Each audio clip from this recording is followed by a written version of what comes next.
Moi ça va, Panama. Ça fait longtemps, bonne année. Bonne année à toi. On peut dire bonne année encore au mois de mars ou pas? Ça va? C'est encore le début de l'année quelque part? C'est encore le début de l'année, allez. J'ai menti. Ah, Ishikawa, espèce d'enfoiré, va. T'as voulu faire le flexeur. Espèce de menteur, va. Du coup, Toyotomi Hideyoshi. Vous allez voir, c'est pas trop compliqué à retenir. Donc, vous savez bien, vous connaissez tous Tokugawa, je pense. Ieyasu Tokugawa, c'est le premier vraiment shogun qui a vraiment unifié le Japon. Et la dynastie des Tokugawa, le règne de leur clan a duré quasiment 300 ans. 250 ans à peu près. Alors j'attends que le chariot passe. Toute la période Edo, donc les 250 ans à peu près qu'il y a eu, c'était sous le règne des Tokugawa.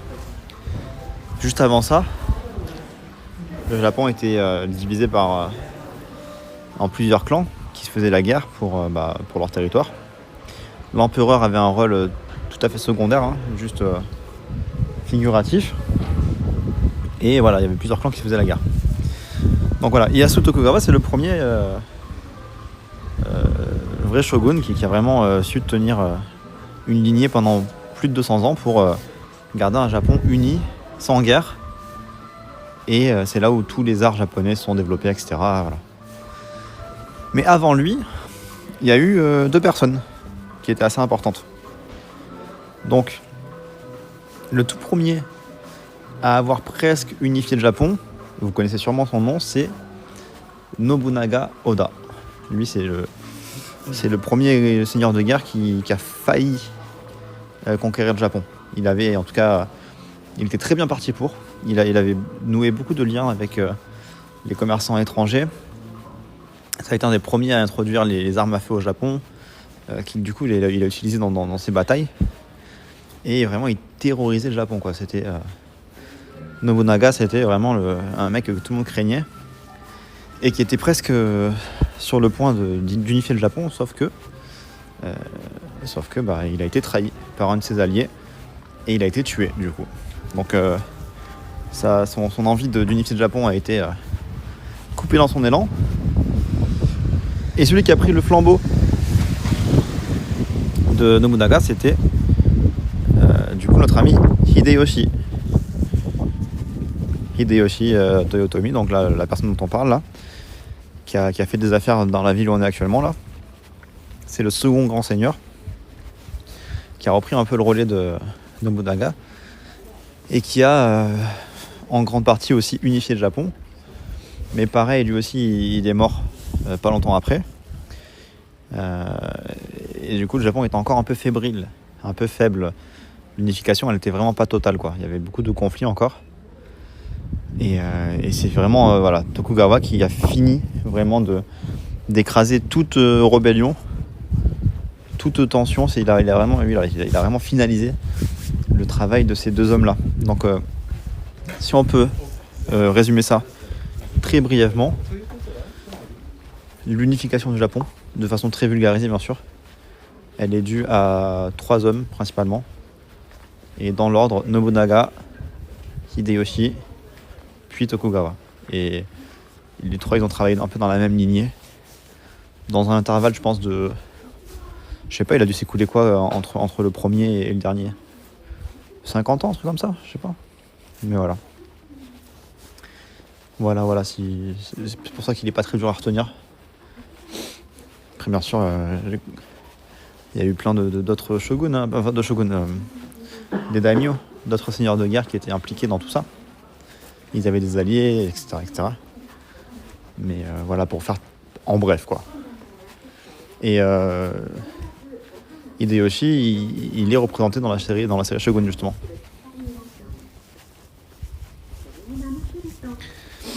Je suis allergique aux poissons, donc vous êtes bizarre. Uniquement le poisson ou tout ce qui vient de la mer. C'est vrai ça. Salut Sagamore. Tu fais le malin, mais tu ne sais pas qui est Ishikawa Goemon.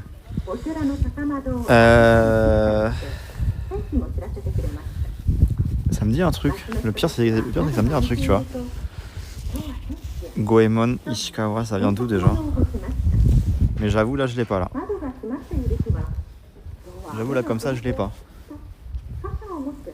Mais je le connais d'où, Goemon? D'où est-ce que je le connais? Ishikawa, salut Kachibre. Ça fait encore un pseudo de fou furieux, ça. J'aime bien. Ça va quoi, Kachibre? Ishikawa Goemon était un bandit japonais semi-légendaire qui volait de l'or et d'autres objets de valeur afin de les remettre aux pauvres. Ah, c'était Robin des Bois japonais, quoi.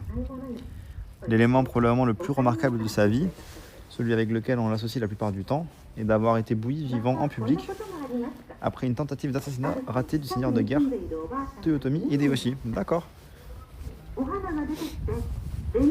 Ok, merci pour l'info, Ishikawa. Ouais, nouvelle guest house qui vient de... Tu pourrais dormir ici. Hein. En vrai, tu peux frapper à la porte et c'est dehors. Hein.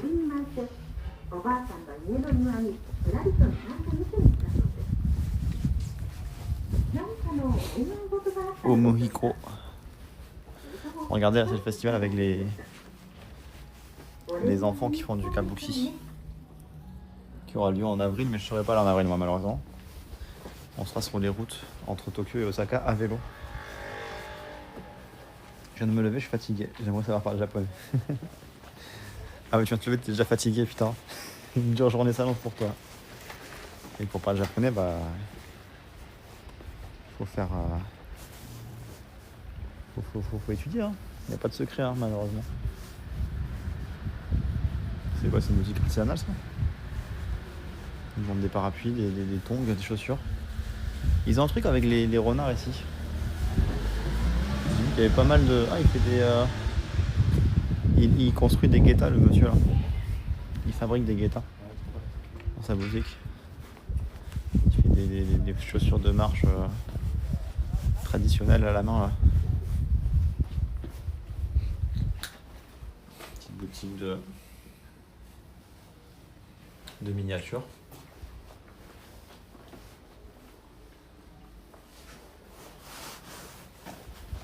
Ouais, ils ont vraiment un truc sur les renards, hein, regarde. C'est toujours le même qui est partout. Ouais, c'est une sorte de kitsune. C'est quoi ça? J'arrive pas à lire. Omikuji-san. Omikuji-san.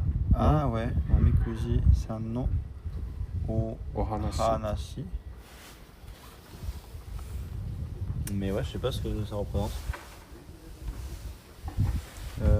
Daiji Ohanashi Kitsune. Apparemment c'est lié avec ce temple. Et c'est Kitsune. Ah ouais. Ça c'est les hanten, ça. C'est les manteaux d'intérieur. C'est des vestes un peu épaisses que tu mets chez toi en fait. Grave confortable ça. Ouais. Comme au Japon, souvent c'est un peu mal isolé. Surtout les vieux, ils mettent ça, tu vois, quand ils vivent dans des vieilles maisons. Ils s'habillent assez chaudement pour la maison. Oh, ils ont des beaux Nolen là, on dirait. Regarde. Là, c'est des sortes de rideaux là. Tes mains. Ils sont incroyables ça. Donc ça, c'est les rideaux qui peuvent servir de porte d'entrée là. Wow, ils sont beaux. Bah, pour ce que tu vends, ouais. Pour montrer les portes. C'est chouette. Hein. Je vais en prendre chouette. Il y en a deux là, tiens. Mentaliste. Et mon gars. Ah ouais, il y en a des beaux. Hein. Il y en a des plutôt pas mal là-dedans. C'est à la maison. Ouais. Konnichiwa. C'est quoi les prix? 2800. 2800. C'est pas très cher. Hein. C'est pas cher franchement. Hein. Ils sont vraiment beaux les Nolan. Franchement. Ouais, pas mal hein, franchement. C'est rare d'en trouver des grands comme ça, tu vois. Oh regarde le. Il est marrant celui-là, c'est Lui il est exceptionnel. avec le dragon dans le dos là. C'est vraiment un petit gars de textile quoi. Ouais. C'est plein de choses. Ouais. Il est ça comme avant. Je suis sûr qu'il a des trucs très cool. Ah, il a même des vestes de festival. Des happy là. Avec le kabuki là, ouais. Bah tiens, on peut rentrer celui-là.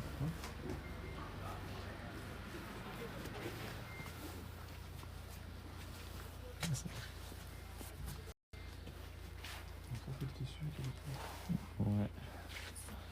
Tu vois, c'est des sortes de happy pour les. Oula. Je sais pas que je le penche. Il est sympa. Ouais, il fait un peu cheap, je pense. Ouais, il est cheap. Il est très cheap. Mais ah non, ça va en vrai.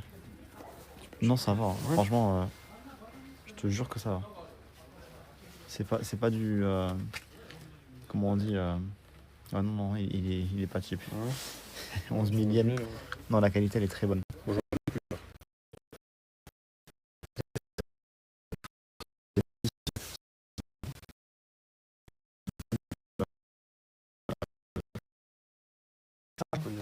C'est vraiment fin. Ah, c'est la même fois dans la boutique.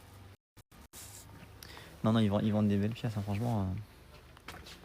C'est vraiment stylé. Hein. Ah, là, tu là avec les Fukuro là. Il y a les deux chouettes comme ça aussi. C'est beau, hein. Steki na omise.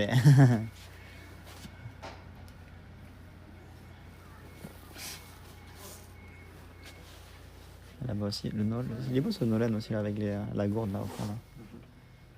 Très très joli franchement.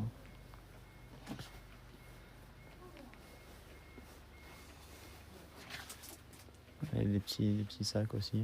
Ok. Bon, c'est bon.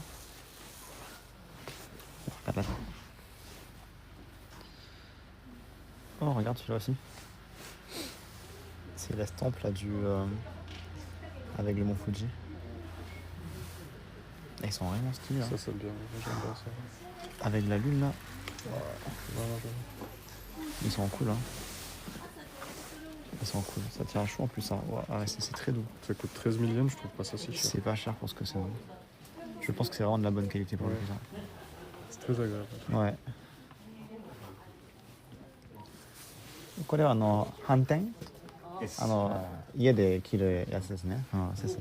C'est les hanten, ouais, c'est ça, c'est les. Qu'on met à la maison. Ouais. Ils sont vraiment. 外行ってからでも大丈夫ですよ。あ、そうやね。買い物をするときとかね。お客さんですともう買うて着て帰るわって言って。Ah, ça, c'est. Et il me dit qu'on peut même les porter dehors si on veut. Ouais. Il y a des gens qui font ce qu'ils veulent avec quoi. Bah vas-y, là, c'est bon. Vraiment, c'est cool, hein. Arigatou gozaimashita. どうぞよろしく。 Ah, franchement, ils vendent des trucs de fou. Hein. Très très belle boutique. Hein. Je la mets sur. Portez-les si vous voulez. Hein? Il disait portez-les si vous voulez. Ah ouais. Attends, je regarde juste ce truc là, je le mets sur ma carte. Je le mets sur ma carte, cette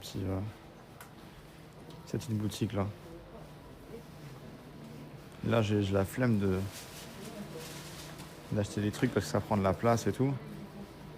Et c'est pas donné non plus, hein, c'est pas donné. Mais il avait des très belles pièces, franchement. C'est une ville médiévale. Un petit peu, ouais. Ils ont gardé des vieilles rues, ouais. Des rues un peu à l'ancienne. Et là, on est sur un temple qui est un peu connu ici. En ce moment, ils ont une expo spéciale.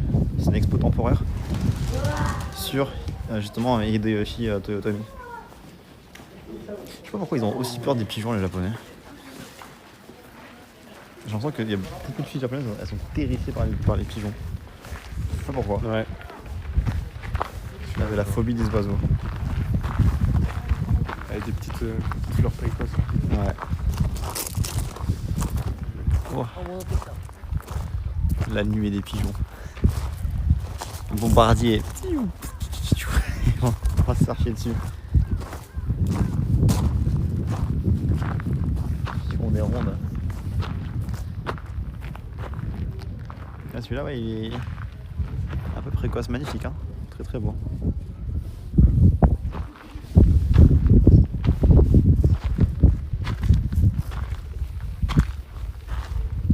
C'est des rats volants. Alors que c'est tout pipou les pigeons. Ouais, c'est beau les pigeons. Ouais. Dans quelle partie du Japon cette belle ville? On est